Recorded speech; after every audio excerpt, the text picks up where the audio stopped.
विद्वान प्राध्यापकगण, प्यारे विद्यार्थियों, पहले तो मैं माफ़ी चाहूँगा कि समय से आज पहली बार मैं देर से पहुँचा हूँ। नहीं तो मैं जहाँ भी जाता हूँ आधा घंटा पहले जाने का प्रयास करता हूँ, पर गाड़ी खराब होने की वजह से मैं ये असुविधा आपको हुई है, इसके लिए मैं क्षमा प्रार्थी हूँ। अभी जो बातें चल रही थी उनमें औपचारिक बात शुरू करने से पहले जो हिंदी की बात आई थी, साहब हिंदी दिवस है, आप सब हिंदी प्रेमी हो और हिंदी दिवस पर सभी हिंदी प्रेमियों को मैं मेरी तरफ से मुबारकबाद देता हूँ, शुभकामनाएं देता हूँ और आपसे एक संकल्प करवाता हूँ।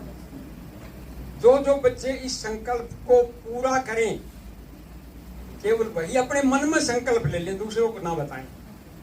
जरूरी नहीं है प्रचार करना इसका। आज के बाद कम से कम आप अपने हस्ताक्षर हिंदी में करना शुरू कर दो।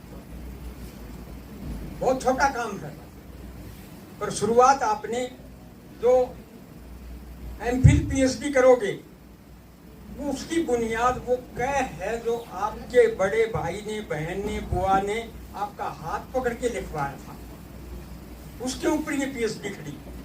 तो कम से कम आज इतना तो बदलाव करें कि हम हिंदी से दस्तक, हस्ताक्षर अपने हिंदी में करना शुरू करें।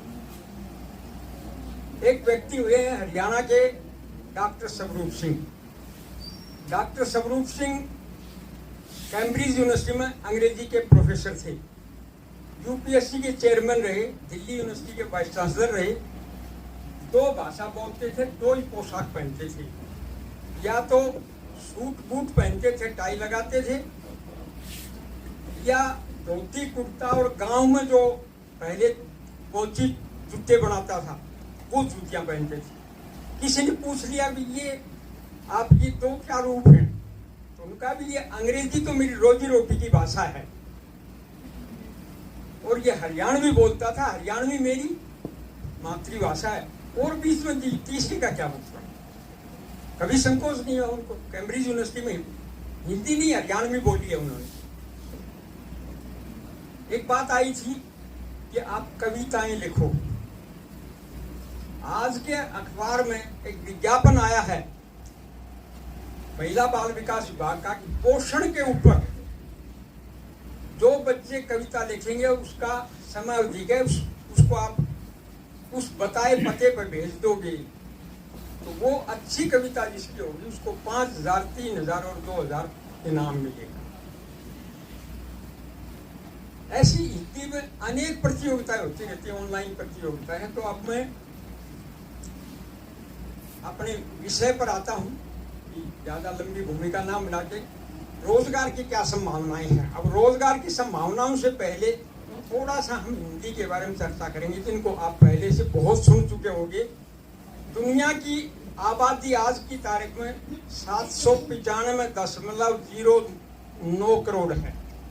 इसमें 6-7 हजार भाषाएं बोली जाती हैं, जिनमें सबसे ज्यादा भाषा चीनी भाषा बोली जाती है। हिंदी बोलने वाले हैं लगभग 500 मिलियन हिंदी बोलते हैं, 900 मिलियन समझ सकते हैं और 120 मिलियन ऐसे हैं जो हिंदी को दूसरी भाषा के रूप में प्रयोग में ला रहे हैं। 2011 की जो गणना थी उसमें हिंदी भाषी अपने देश में 41.3% थे और बोल सकते हैं, समझ सकते हैं, कुछ लिख भी सकते हैं। ऐसी संख्या 75% की है। तो इतनी बड़ी संख्या है उस भाषा में, वो भाषा इतनी रिच है कि उसमें अंग्रेजी के भी शब्द हैं, संस्कृत के भी हैं और दूसरी भाषाओं के भी शब्द इसमें शामिल हैं। जो संवैधानिक प्रोसेस है कि कब से शुरू हुई और कब ये कहाँ तक पहुँच गई, ये आपके चर्चा का आ गया होगा विषय, इस पर चर्चा मैं नहीं करूँगा। थोड़ा सा इंटरनेशनल लेवल पे हम अगर देखें या हिंदी को हम टेक्निकल भाषा के रूप में देखें तो तकनीक ने हिंदी को कब अपनाया। 1991 में एक प्रोग्राम लॉन्च हुआ था, आईआईटी दिल्ली को एक जिम्मेवारी दी गई थी, उसका नाम था mission for the technology development in Indian languages. Bharat में जो भारतीय भाषाएं हैं उनको तकनीक के साथ कैसे जोड़ा जाए। और इसमें 3 मिलियन शब्द हिंदी के छांटे गए थे। और वो शब्द कहाँ से लिए गए थे? सरकारी दस्तावेजों से लिए गए थे, किताबों से लिए गए थे, पुराने रिपोर्ट से लिए गए थे, जुडिशरी के जो दस्तावेज हैं उनसे लिए गए थे, दैनिक और प्रयोग की भाषाओं में से लिए गए थे, पत्र पत्रिकाओं से लिए गए थे, और वेरियस डिपार्टमेंट्स हैं उनके जो पत्राचार होते हैं उनसे उनकी शब्दावली दी गई थी कि ऐसे शब्द 30 लाख शब्द ऐसे हैं जिनको आज तकनीक समझ सकती है, पकड़ सकती है, उसको इस्तेमाल कर सकती है। इसके लिए कंप्यूटर ने अनेक लिपि बनाई है, उनमें इनका प्रयोग किया जा रहा है। आज सबसे ज़्यादा यदि इंटरनेट पे देखें हम कि कौन सी भाषा को सर्च कर रहे हैं तो सबसे ज़्यादा हिंदी का प्रयोग होता है, चाहे वो इंटरनेट के रूप में होता है, आपका व्हाट्सएप के रूप में होता है और किसी रूप में हो। इतने देश हैं, बहुत ज़्यादा देश ऐसे हैं जिनमें बोली जाती है, लिखी जाती है, पढ़ी जाती है, पढ़ाई जाती है। और इसका सबसे पहले हिंदी सचिवालय इस देश में बना था। अब हिंदी के विद्यार्थियों को बताओगे विश्व का हिंदी, क्योंकि मॉरिशस जो देश है वो हिंदी भाषी देश है। हमारे यहाँ से जो गिरमिटिया जिनको बोलते हैं, जो लोग गए थे मजदूर, उन्होंने वहाँ उस संस्कृति को अब तक जिंदा रखा है। दुनिया में 150 से अधिक विश्वविद्यालय ऐसे हैं जिनमें शोध का काम होता है। पढ़ाई तो जाती है, शोध का काम भी होता है। अलग अलग समय में अलग अलग लोगों ने शुरू किया। 1930 में नीदरलैंड ने शुरू किया, 1942 में चीन ने शुरू कर दिया, 1957 में हिंदी के जो ग्रंथ थे उनको उनकी जो मंदागिरी है उसमें मंडारिन में ट्रांसफर करना शुरू कर दिया था। तो इस तरह से ये प्रोसेस चलता गया और जितने देश दुनिया के बड़े बड़े देश हैं, चाहे यूएसए हो, चाहे इंग्लैंड हो, चाहे ऑस्ट्रेलिया हो, उन सब में इनका प्रयोग हो रहा है। दूसरे देशों में यदि आप एमए करके पीएचडी करना चाहो तो एशियन लैंग्वेज एंड लिटरेचर, इसके ऊपर वाशिंगटन यूनिवर्सिटी शोध कार्य कराती है, शिकागो यूनिवर्सिटी करवाती है, कोलंबिया यूनिवर्सिटी कराती है, ऑक्सफोर्ड यूनिवर्सिटी कराती है, एसओएस यूनिवर्सिटी लंदन कराती है और यूनिवर्सिटी ऑफ हेल्सिंकी कराती है। ऐसे इस्लामाबाद की यूनिवर्सिटी है, उसमें भी इस तरह के शोध कार्य कराए जाते हैं। और 25 देश ऐसे हैं जो आज की तारीख में हिंदी के प्राध्यापकों को आपके देश से माइग्रेट कर रहे हैं, बुला रहे हैं। और जो इन सभी से मैं ऑफिस में बात कर रहा था, एक भाषा विभाग है मैसूर में, भारतीय भाषा विभाग। उस भारतीय भाषा विभाग में डिमांड आती है और विजिटिंग प्रोफेसर के रूप में आप जो इन सर्विस है हिंदी के प्रोफेसर हैं वो भी वहाँ जा सकते हैं। दूसरे देशों में रेडियो के माध्यम से भी कई ऐसे प्रसिद्ध रेडियो प्रसारण हुए हैं जिनमें हिंदी का उपयोग हुआ है। हिंदी के यदि हम तो बढ़िया काम हुए हैं विदेश में और देश में, उनके ऊपर नजर डालें तो जो ऑथेंटिक शब्दकोश है हिंदी का, सबसे पहले किसने बनाया? बच्चों में से पूछते हैं किसने बताया? कामिल बुल्के का नाम किसने सुना है? ये आपका शब्दकोश सबसे पहले उन्होंने बनाया। शब्द हमारे, कोश आपका और बनाने वाला विदेश का। हिंदी भाषा में इतिहास के ऊपर साहित्यिक रचना सबसे पहले किसने? फ्रांसीसी लेखक हुए हैं ग्रासीन दा तेसी, उन्होंने सबसे पहले भारत का साहित्य का इतिहास लिखा, हिंदी का साहित्य और उसका इतिहास लिखा। हिंदी में पहला शोध किसने किया? ये भी हमारा नहीं है, J.R. कारपेट ने किया। ये अंग्रेज प्रोफेसर था और उसने तुलसीदास के ऊपर पहला शोध कार्य किया। तो ये लंबी कहानी है कि कौन से किसने क्या किया, कहाँ किया, कब किया। अब आपका मूल जो विषय है हम थोड़ी सी उसके ऊपर आ जाते हैं, छोटा करके इसको, कभी फिर मौका मिला तो इन बातों के ऊपर विशेष चर्चा करेंगे। तो आप हिंदी में सबसे पहले आप अध्यापक लग सकते हैं। अध्यापक कहाँ लगे? अध्यापक लगने के लिए बच्चों को केवल इतना पता होता है कि हम सरकारी स्कूल में लग जाएंगे या प्राइवेट में लग जाएंगे। तो आप गवर्नमेंट में लगोगे, ITI में लगोगे, दूसरी स्टेट में जा सकते हो, नवोदय में जा सकते हो, केंद्रीय विद्यालय में जा सकते हो, पुलिस पब्लिक स्कूल हर जिले में बने वहां जा सकते हो, स्पोर्ट्स स्कूल है, सैनिक school, military school, army school. ये आर्मी का जिस तरह से आप बीएड करके एस्टेट सीटेट करोगे, इसी तरह से कल परसों नोटिस आया है, आर्मी के अपने स्कूल हैं उनके लिए वो अलग से एक टेस्ट रखते हैं, जस्ट लाइक एस्टेट, आरटेट, सीटेट, और उसमें केवल वही जा सकते हैं जिन्होंने वो टेस्ट पास किया हुआ है। तो जो बच्चे ज्यादा विजिलेंट हैं और वो टेस्ट पास कर लेंगे, वो भीड़ से हट जाएंगे और उनको इस तरह की जगह पर अच्छी नौकरी मिलेगी। इसके अतिरिक्त रेलवे के स्कूल हैं, आप उनमें जा सकते हो, BSF, CRP, Indo Tibet police के स्कूल हैं, उनमें जा सकते हो, सैनिक परिवार भवन है, वहां नौकरी लग सकती है। आपका लेबर डिपार्टमेंट में आप रेगुलर भी जा सकते हो, पार्ट टाइम भी लोग काम कर सकते हो। और एक लेबर डिपार्टमेंट में काम करने के लिए, कोऑपरेटिव डिपार्टमेंट में काम करने के लिए, इसमें हेल्थ डिपार्टमेंट में काम करने के लिए एजुकेटर की पोस्ट होती है, उसमें कोई भी स्नातक जा सकता है। जो ये पीछे जवान बैठे हैं इनके लिए एक ऑप्शन है, यदि आप मिलिट्री में जाना चाहो तो एक पोस्ट होती है धर्म शिक्षक। धर्म शिक्षक की क्वालिफिकेशन क्या है? या तो आपने प्रभाकर पास कर रखी हो, या ऑनर्स हिंदी हो, या संस्कृत की शास्त्री पास कर रखी हो, और कर्म कांड के आपका ज्ञान हो, तो आप मिलिट्री में धर्म शिक्षक के रूप में जा सकते हैं। नायब सूबेदार के रैंक से उनकी भर्ती होती है और कम से कम ऑनरेरी कैप्टन तक जाते हैं। दूसरे और ऑप्शन है, वहां एजुकेशन हवलदार के रूप में भी जाते हैं, आगे बताएंगे, और कमीशन ऑफिसर भी जाते हैं। तो अब ये प्रश्न आता है कि आप यदि इन जगह जाओगे तो आप बीएड कहां से करोगे? यदि आपने साधारण बीएड करनी है तो कहीं से कर लो। यदि हिंदी की बीएड करनी है, आपने विशेषज्ञ बनना है, तो केंद्रीय हिंदी शिक्षण संस्थान आगरा में है, दक्षिण हिंदी प्रचारणी सभा ये चेन्नई में है, और गुजरात विद्यापीठ एक्सक्लूसिवली हिंदी की इंस्टीट्यूट है ये, और इनका नाम है बीएड हिंदी, एमएड हिंदी।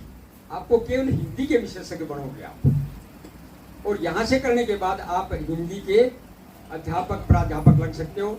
एक रीजनल एजुकेशन कॉलेज अजमेर में है, यदि आप उसमें जाते हो तो वहां आप बीएड में एडमिशन ना लेके इंटीग्रेटेड बीएड एमएड में एडमिशन ले। इंटीग्रेटेड का क्या फायदा होगा कि अब आपके ही कॉलेज में आगे से BA BEd, BSc BEd, BCom BEd की क्लासेस शुरू होंगी। इंटीग्रेटेड 4 ईयर प्रोग्राम चलेगा, और उस इंटीग्रेटेड 4 ईयर प्रोग्राम में जो पहली साल से बीएड की पढ़ाइयाँ शुरू हो जाएंगी, 4 साल का होगा, और उस 4 साल के प्रोग्राम में जो फैकल्टी लगेंगे एजुकेशन को पढ़ाने वाले, उनकी क्वालिफिकेशन होगी एमएड एलिमेंट्री एजुकेशन। आज की तारीख में एमएड एलिमेंट्री एजुकेशन की पढ़ाई हरियाणा में नहीं होती है, जामिया मिलिया इस्लामिया में है अपने पड़ोस में, दिल्ली यूनिवर्सिटी में है, और रीजनल एजुकेशन कॉलेज अजमेर में है, वहाँ हरियाणा के बच्चों के लिए अलग से सीट रिजर्व की हुई है। दुनिया का सबसे सस्ता कॉलेज है, 7,500 रुपये में आपको 1 महीने की फीस, 1 साल की फीस लगेगी। जो बच्चे मेरिटोरियस है उनको 500 वजीफा मिलता है, 250 सभी को मिल जाता है। तो वहाँ से आप इंटीग्रेटेड एमएड करके और यही फैकल्टी लग जाओगे, तो ये आपके लिए एक अच्छा तरीका है। यदि आप आर्मी में जाना चाहते हैं तो आप हवलदार के पद से जा सकते हैं, और कमीशन ऑफिसर के रूप में आप लेफ्टिनेंट के रूप में जा सकते हैं। धर्म शिक्षक के रूप में आप नायब सूबेदार के रूप में जा सकते हैं। धर्म शिक्षक बनने के लिए आपको बिरला मंदिर कुरुक्षेत्र में ये पढ़ाई कराई जाती है, दयानंद ब्रह्म महाविद्यालय हिसार में पढ़ाई कर सकते हैं, और पिलानी में ये पढ़ाई कराई जाती है। गुरुकुल कांगड़ी विश्वविद्यालय ऑनलाइन ये पढ़ाई कराता है, और आप किसी पुरोहित से काम सीखकर आप देश विदेश में अच्छे पदों पर समायोजित हो सकते हैं। अब एक चर्चा आ रही थी ट्रांसलेटर की। ट्रांसलेटर इतना बड़ा स्कोप है इसमें कि ट्रांसलेशन कहाँ लगते हैं, सेंटर में लगेंगे, स्टेट में लगेंगे, और विदेशी दूतावास में उनमें लगेंगे।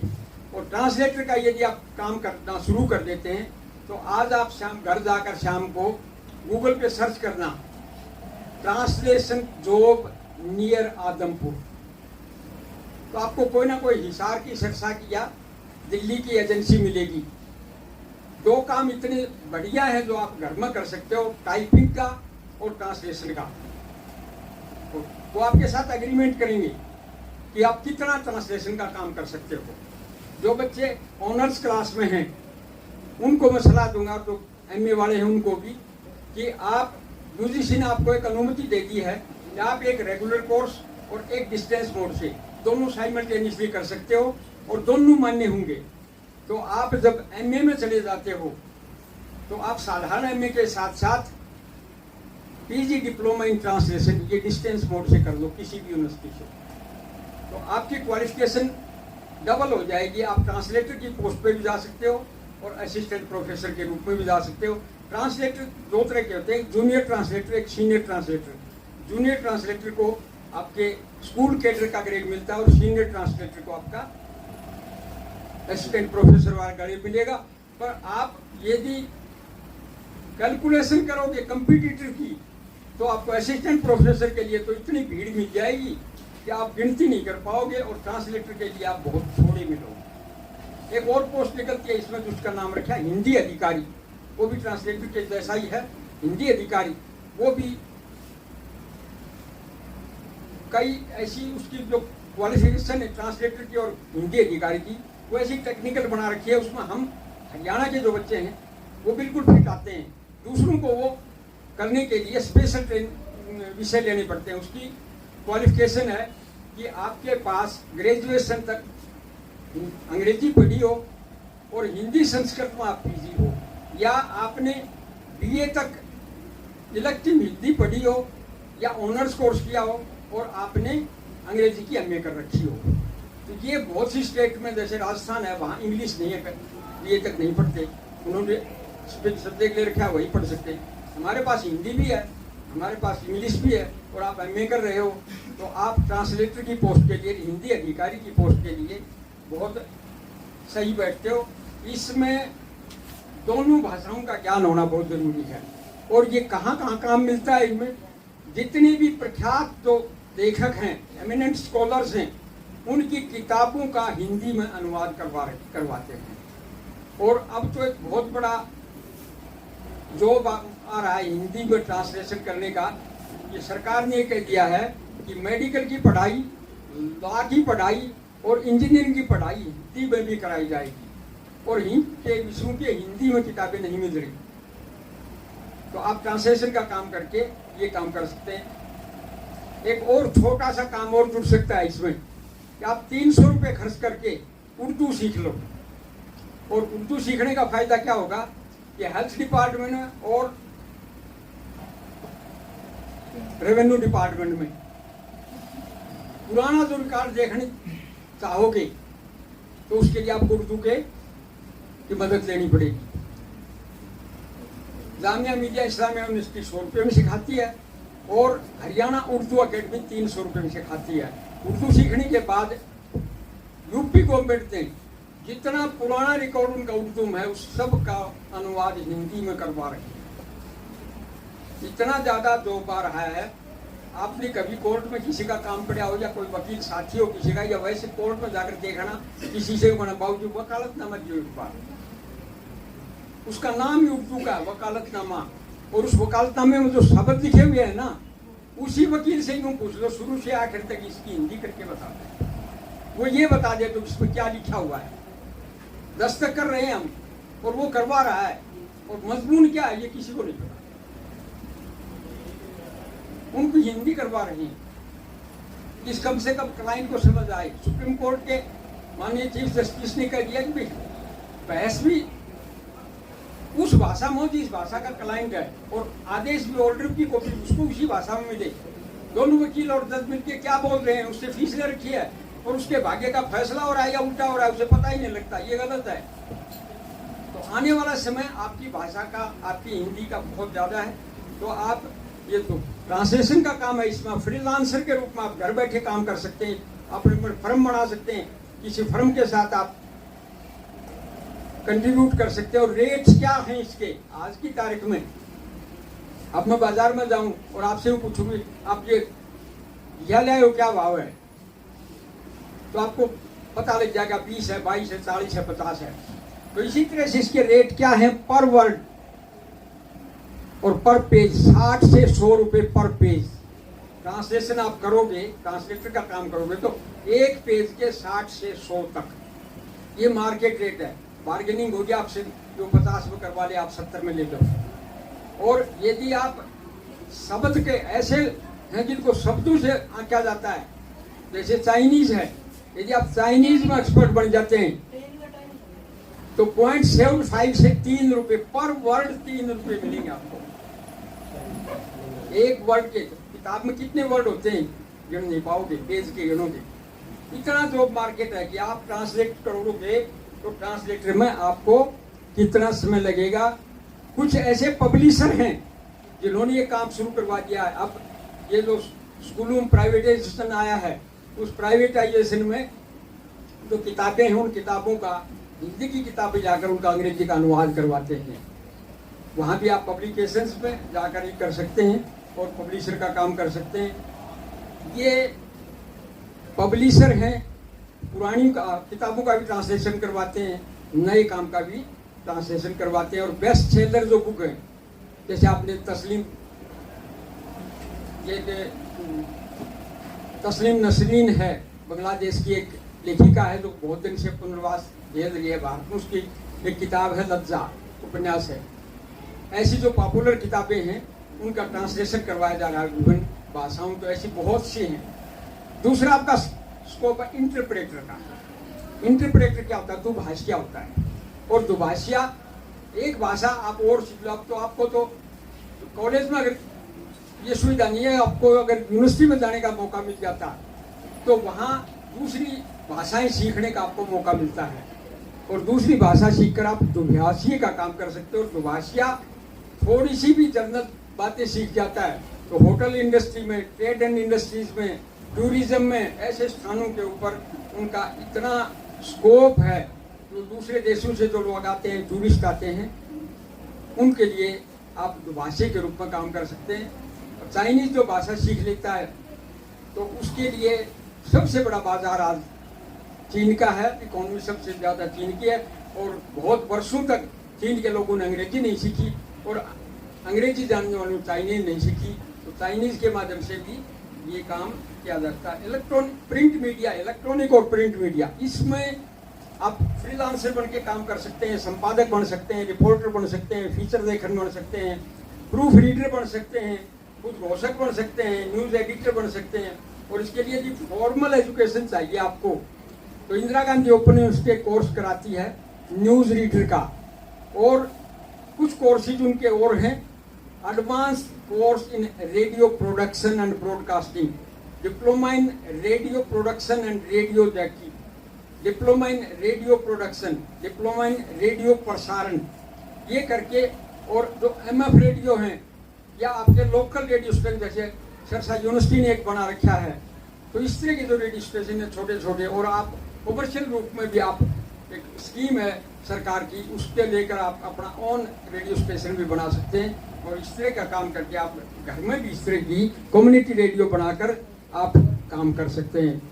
न्यूज़ राइटर का बहुत बड़ा क्षेत्र है, इसमें भी आप जा सकते हैं। इसमें एंकर बन के आप काम कर सकते हैं। प्रभु चावला का नाम आपने सुना होगा, IAS की नौकरी छोड़कर वो एंकर बना हुआ है। और इलेक्शन जैसे दौर में तो बहुत ज़्यादा इनका काम बढ़ जाता है। बैंक और रेलवे जो इतने बड़े डिपार्टमेंट में, इनमें हिंदी अधिकारी लगते हैं।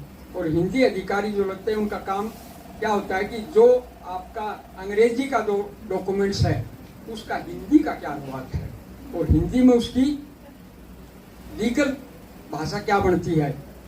या प्राइवेट बैंकों में जाते हैं तो उन्होंने officer middle management junior scale का हिंदी अधिकारी के रूप में पोस्ट बना दी है कि आप हिंदी अधिकारी रखोगे। विज्ञापन के क्षेत्र में भारत इतना बहुत बड़ा बाजार है भारत, और विज्ञापन का इतना काम हो रहा है कि उसमें आप क्रिएटिविटी अगर आपके अंदर है, आप ग्राहक की मानसिकता को आप समझते हो, ग्राहक की साइकोलॉजी को समझते हो, उस तरह के आप विज्ञापन बनाने की कला आप में आ जाती है। या आपने 10वीं तक ग्राफिक और डिज़ाइन को पढ़ा है, आपने ड्राइंग को पढ़ा है, कलाकारी आप में है, तो दोनों रूप में आप इसको चाहे कार्टून के रूप में हो चाहे लिख के रूप में हो, तो विज्ञापन के क्षेत्र में भी आप बहुत अच्छा काम कर सकते हैं। सहकारिता विभाग है, इसमें 2 पोस्ट हैं, सीनियर पर्सनल असिस्टेंट और जूनियर पर्सनल असिस्टेंट। ये दोनों MA हिंदी के लिए ये पोस्ट है। और इनका नाम देखकर हम कि कोऑपरेटिव डिपार्टमेंट है, हम सोचते हैं कि तो बैंक वालों के लिए होगा। तो ऐसी बहुत सी डिपार्टमेंट है जिनमें हम पहुंच ही नहीं पाते, पोस्ट हमारी है और वो खाली रह जाती हैं, हम उनको पढ़ते ही नहीं कि हमारी नहीं है। नेशनल एयरपोर्ट अथॉरिटी, इसने एक पोस्ट बनाई है मैनेजर ऑफिशियल लैंग्वेज। दुनिया के लोग आते हैं वहां, तो एयरपोर्ट के ऊपर अब हिसार में ये सुविधा बनने जा रही है। मैनेजर ऑफिशियल लैंग्वेज, जो भी ड्राफ्टिंग होगी, जो कॉरस्पॉन्डेंस होगी, जो चिट्ठियाँ आएंगी इंटरनेशनल लेवल पे इंग्लिश में आती हैं, तो ऑफिशियल लैंग्वेज उनकी हिंदी होगी। तो हिंदी तर्जमा करना, हिंदी ट्रांसलेशन करना, हिंदी अनुवाद करना, हिंदी में जवाब देना, वो उसका काम है। एक और वैल्यू एडिशन हो सकती है कि कोई बच्चा हिंदी में बढ़िया है और वो हिंदी का स्टेनोग्राफी का कोर्स कर देता है। तो आज इतनी डिमांड है स्टेनोग्राफर की, senior scale stenographer, junior scale stenographer, और इंटरनेशनल लेवल पे आप फॉरेन मिनिस्ट्री में, एम्बेसी में जाते हैं या मंत्रालय के साथ ही जुड़ जाते हैं। तो नाम नहीं लूँगा मैं, हरियाणा में एक ऐसा व्यक्ति हुआ है कि वो स्टेनोग्राफर था और एक मुख्यमंत्री के साथ उनकी पहुंच हो गई, अपने आप को उसने बहुत इम्प्रूव किया और एक यूनिवर्सिटी का वाइस चांसलर बना। तो स्टेनो के माध्यम से भी आप बहुत कुछ कर सकते हैं। यदि आपने पब्लिकेशन के क्षेत्र में जाना है तो BA book publishing Delhi university course कराती है और PG diploma in book publishing, ये कोर्स करने के बाद जितनी हिंदी के पब्लिकेशन है, चाहे अखबार है, चाहे पत्र पत्रिकाएं हैं, चाहे किताबें हैं या पीरियोडिकल्स निकलते हैं या गजट नोटिफिकेशन होता है, कितने भी काम होते हैं सरकारी और गैर सरकारी और निजी, उन पब्लिकेशन के काम को, बड़े बड़े कारपोरेट हाउसेज के काम को संभालने के लिए आप PG diploma in book publishing करने के बाद उस क्षेत्र में अच्छी स्थान प्राप्त कर सकते हैं। अच्छे जो ऑफिस है, कारपोरेट ऑफिस है, उन्होंने कॉल सेंटर बना रखे हैं और हरियाणा के सरकार के विभाग है उनमें भी कॉल सेंटर हैं। और उन कॉल सेंटर में भी जिसकी भाषा बढ़िया है, जिसकी आवाज़ ठीक है, न तो जो ज़्यादा ऊंची बोलता है, न ज़्यादा मंदी आवाज़ है उसकी, न उसकी आवाज़ फटती है, ऐसे लोगों को कॉल सेंटर में रखते हैं और वो शुद्ध भाषा बोलने वालों के लिए, चाहे वो होटल है, चाहे इंटरनेशनल ऑर्गेनाइजेशन है, उनमें आप इस तरह की जॉब ले सकते हैं। CBSE ने विदेशों में स्कूल खोल रखे हैं और उन स्कूलों में जिनकी हिंदी के ऊपर अच्छी कमांड है, जो विदेश में चले गए, उनको अपने बच्चों को, हो सकता है कल वो वापस इस देश में आ जाएं, तो हिंदी पढ़वाने के लिए या तो चैरिटी के लोग हैं वो हिंदी पढ़ाते हैं, या फिर CBSE के स्कूल हैं, उन स्कूलों में आप हिंदी अध्यापक बन सकते हैं। हिप्पा गुड़गांव, जहाँ IAS को और SCS को ट्रेनिंग दी जाती है, वहाँ एक पोस्ट बनाई है रिसर्च ऑफिसर हिंदी। हिंदी के ऊपर भी शोध कार्य करेगा वो, कि हिंदी के शब्द कैसे हो, हिंदी की ड्राफ्टिंग कैसे हो, हिंदी की कॉरस्पॉन्डेंस कैसे हो। क्योंकि अब तक हमारी अंग्रेजी मानसिकता है, हम चिट्ठी का जवाब, हिंदी की चिट्ठी का भी अंग्रेजी में जवाब देते हैं, जबकि सिद्धांतन ये जिस भाषा में सवाल होता है जवाब उसी भाषा में होना चाहिए। तो वहाँ ये ट्रेनिंग दी जाती है ऑफिसर्स को और वो इस तरह की शोध कार्य कर रहे हैं। NCERT जो एक शिक्षा का बहुत बड़ा दफ्तर का इदारा है, इंस्टीट्यूट है, उसमें जूनियर प्रोजेक्ट फेलो हिंदी की एक शोध के लिए अलग से जिस तरह चेयर होती है यूनिवर्सिटी में, इस तरह से चेयर बना दी है और उसमें भी आप हिंदी के अनेक पदों पर जा सकते हैं। कुछ ऐसे पोस्ट बनाई हुए जिनमें खासकर ये रेलवे में और बैंक में सबसे ज़्यादा Hindi content writer, private secretary, office secretary और असिस्टेंट मैनेजर राजभाषा, ये हिंदी को बढ़ावा देने के लिए, हिंदी के काम को आगे बढ़ाने के लिए सरकारी विभागों में ये पोस्ट बनाई है जिन पर आप समायोजित हो सकते हैं। कुछ फार्म्स हैं, प्राइवेट कारपोरेट ने ऐसे ऑफिस बना दिए हैं जिनमें आप जैसे पहले एम्प्लॉयमेंट ऑफिस होते थे उसमें नाम दर्ज कराते थे, या आप SPSC में अपनी एप्लीकेशन भेजते हो। तो इसी तरह से कुछ फर्म बना दिए बड़े बड़े लोगों ने, उनसे डिमांड आती है उनके पास नेशनल इंटरनेशनल लेवल पे कि हमें हिंदी अधिकारी चाहिए, हमें हिंदी के अध्यापक चाहिए, हमें हिंदी के ट्रांसलेटर चाहिए। तो सर्विस प्रोवाइडर हैं, जिनमें ड्राइव एडू हेल्थ सर्विस, ऑकमेट इंफॉर्मेशन टेक्नोलॉजी और इंटरैक्टिव स्किल एकेडमी, ये इंटरनेशनल लेवल पे जो हिंदी के टीचर सप्लाई करते हैं। और ये जो लोग हैं ये रजिस्टर्ड हैं, लाइसेंस शुदा हैं, और जो यहाँ के विदेश जाने का एक चार्म है बच्चों के अंदर, वो गलत तरीके से नहीं भेजते, ये वैध तरीके से विदेश में भेजते हैं। हिंदी के अच्छा काम जो करते हैं उनके लिए कुछ पुरस्कार हैं, 39 राजभाषा पुरस्कार हैं और 13 राजभाषा गौरव पुरस्कार हैं।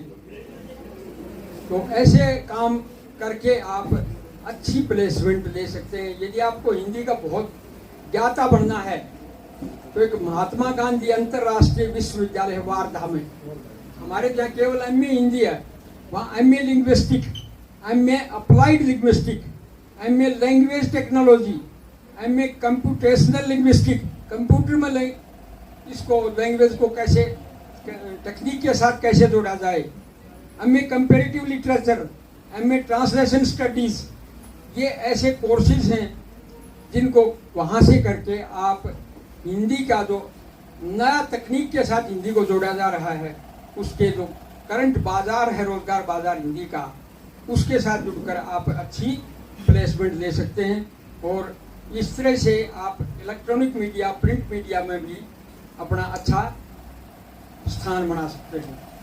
तो ये हिंदी के बारे में कुछ ऐसे और थोड़े से वैल्यू एडिशन बात मैंने कल चलते करी थी। एक प्रतियोगिता परीक्षाओं का चलन बहुत हो गया है, और उन प्रतियोगिता परीक्षाओं में चाहे वो क्लर्क से लेकर IAS तक की है, उसमें हिंदी का एक निबंध लिखा जाता है या हिंदी के बारे में कुछ जानकारी ली जाती है या हिंदी का ग्रामर का पोर्शन उसमें पूछा जाता है। तो उन प्रतियोगिता जो परीक्षाएं होती हैं वहाँ भी आप एक किसी भी रूप में फैसिलिटेटर के रूप में आप काम कर सकते हैं। आप पर्यटन के क्षेत्र में काम कर सकते हैं। यदि आपकी कमेंट्री के अच्छी कर सकते हैं तो खेल में या और दूसरी इवेंट्स हैं, उन इवेंट्स में भी आप इस तरह का काम कर सकते हैं। लेखन में बढ़िया हैं तो पटकथा लेखन का काम कर सकते हैं, आप स्टोरी लिख सकते हैं, कहानी लिख सकते हैं, किताबें लिख सकते हैं। और एक नया काम अब आया है, वो करंट है, भाषण लेखन का। ये काम बहुत जोरों पे चला हुआ है, क्योंकि जो नेता लोग हैं कुर्ता पजामा तो सिला लिया उन्होंने, पर कंटेंट्स नहीं उनके पास, बोलना क्या है, और थोड़ा सा बोल दिया उसी से, क्योंकि ये बड़ा सेंसिटिव टाइम है उसका, क्या बोल दिया और उसका क्या परिणाम हो जाएगा। हमारे बारडा में मैं काशी टूसिया बारडा, वहाँ एक पुराना घराना था पॉलिटिकल, जैसे आपके यहाँ पे बदनलाल जी क्या पीढ़ी से चल रहे हैं। वो टिकट उनको ना देके कोई एक साधारण घर का व्यक्ति लिया, छत पर चढ़ने से कुत्ते की ऊंचाई थोड़ी होती है। उस बेचारे ने क्या कह दिया एक सभा में कि मैं राजघराने से छीन कर जाया हूँ। और वो जो परिवार था वो एक विशेष गोत्र बाहुल्य का, बहुत बड़ा मैसेज गलत है। तो ये जो लेखन का काम है या भाषण लेखन करके, और इस तरह के माहौल में जो चुनाव तो रात दिन चलते ही रहते हैं, और ऐसे बहुत से इंस्टीट्यूशंस बन गई हैं जिनसे लोग संपर्क करते हैं और वो भाषण लिखते हैं। AI से भी लिखवाने लगे, आर्टिफिशियल इंटेलिजेंस से भी लिखवाने लग गए हो, पर वो उसमें लोकल कंटेंट्स नहीं आते। एक आवाज सहयोगी, एक नया कॉन्सेप्ट आया है आवाज सहयोगी का, और उसमें जो कारपोरेट सेक्टर्स में काम करने के लिए वो आपका उपयोग करते हैं कि आप किसी चीज़ को, प्रोडक्ट को लॉन्च करेंगे तो उस प्रोडक्ट को आप मार्केट में कितने बढ़िया ढंग से, बढ़िया भाषा में, लोकल लैंग्वेज में, लोगों को अपीलिंग लैंग्वेज में कैसे दे सकते हो। ये इस तरह के जो नई नई चीज़ें आ रही हैं तो टेक्निक की, उनके साथ आप जुड़ोगे तो निश्चित रूप से आपको रोजगार में आप अच्छी जानकारियाँ मिलेंगी, आप अच्छे तरह से समाइज हो सकोगे। फिर एक बार मैं अंत में ये बात कहूँगा कि आप ट्रांसलेशन का काम जरूर सीखें, और टाइप का, ये दोनों काम ऐसे हैं कि आप घर बैठ के कर सकते हो और अच्छा कमा सकते हो, और उसमें सारे परिवार को जोड़ सकते हो। ट्रांसलेशन का ऑनलाइन कर देते हो, या आप ट्रांसलेशन के साथ, जिसके दादरी में एक राजेश नाम का व्यक्ति है, यदि कोई व्यक्ति इस काम को, ट्रांसलेशन का काम को करना चाहता है, ऑनलाइन करना चाहता है, एक नंबर का करना चाहता है कि चीटिंग ना हो उसके साथ, तो वो इतना काम आता है उसके पास, वो काम भी दे सकता है कोई दूसरा चाहे तो अब सरकारी नौकरियां आहिस्ता आहिस्ता सिकुड़ रही हैं, प्राइवेट सेक्टर में नित्य नए रोजगार आ रहे हैं। तो आप अपना स्किलफुल बने और स्किलफुल बनकर अपना कमाने की, स्वयं के काम की मालिक बनने की सोचें, नौकर बनने की मानसिकता से निकलें। और यदि आप अपना मालिक बनने की सोचोगे तो निश्चित रूप से सफल भी होगे, और जो आप एस्टेब्लिशमेंट खड़ी करोगे वो आपकी पैतृक संपत्ति होगी। ये सर जितने बैठे हैं, जिस दिन ये रिटायर होंगे और इस दरवाजे से निकलकर मुड़ कर देखेंगे कि इस कुर्सी पर कोई और बैठा मिलेगा। और आपने यदि कोई ट्रांसलेशन कंसल्टेंसी फर्म खोल दी तो आपके बाद आपकी अगली पीढ़ी, उससे अगली पीढ़ी, उससे अगली पीढ़ी आएगी और आप उस स्थान के मालिक होंगे। हम सभी नौकर हैं, तो हम मालिक बने, नौकर बनने की मानसिकता छोड़ें। और इस हिंदी दिवस पर जो मेरी जिम्मेवारी लगाई थी, जितना मैं कलेक्शन करके ले आया था आप लोगों के लिए, उसमें से काफ़ी सारा मैंने बताने की कोशिश की। आगे फिर कभी मौका मिला आपको फिर बताएंगे। एक, आप जो बच्चे +1 से लेकर PhD तक जहाँ भी जिस स्थिति में जाएं, जहाँ भी रहें, न्यू एजुकेशन पॉलिसी में कॉन्सेप्ट आया है अप्रेंटिस, इंटर्नशिप और समर कोर्सेज का। उसके लिए यदि सर परमिशन देंगे तो एक दिन आपके कॉलेज में केवल ये बात बताने के लिए आऊँगा कि ये कहाँ से कर सकते हैं, कैसे कर सकते हैं, पेड कैसे कर सकते हैं। और पेड में इतना है, यदि किसी बच्चे का वर्ल्ड बैंक में सिलेक्शन हो जाता है तो $1000 पर मंथ मिलते हैं। $1000 एसोसिएट प्रोफेसर की भी नहीं है।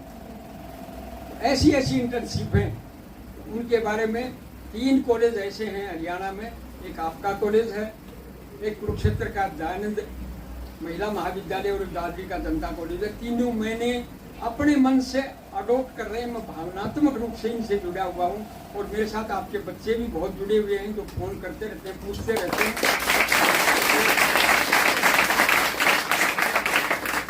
इन तीनों कॉलेज में मैं खुली छूट देता हूँ सभी प्राध्यापकगण को कि यदि आपके पास बजट नहीं है तो मैं रेल से आ जाऊँगा और आपके बच्चों को बता कर जाऊँगा।